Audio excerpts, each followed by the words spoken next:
अगर किसी पेरेंट ने अपनी सब्सिडियरी को कंसेशनल रेट ऑफ इंटरेस्ट पे लोन दिया तो एक्चुअल लोन अमाउंट मान लीजिए 10 लाख रुपीस का है, fair value of the loan निकालना पड़ेगा। पेरेंट कंपनी सबसे पहले fair value of the loan निकालेगा by finding the present value of future cash flows.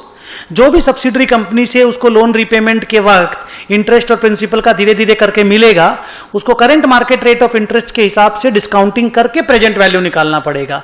से the present value is 8 lakh. Actual loan amount और fair value of the loan को compare करके हमें डिफरेंस पता करना पड़ेगा and that is coming 2 lakhs of rupees. Now, as per Ind AS 109, the loan asset will be recorded at rupees 8 lakhs in the books of the parent, and extra payment of rupees 2 lakh is nothing but investment in subsidiaries by the parent.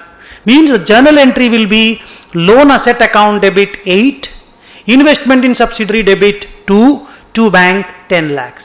अब वो loan asset जो है that will be recorded as per 109 using amortised cost. Loan asset जो 8 लाख रुपया का है and the remaining 2 lakh rupees which is investment in subsidiary, उसमें holding company के पास ऑप्शन है कि the holding company can either opt 109 and measure the investment at fair values, or it can opt to value that investment at cost, measure that investment at cost. तो उस 2 लाख को company 2 lakh पे भी छोड़ सकती है।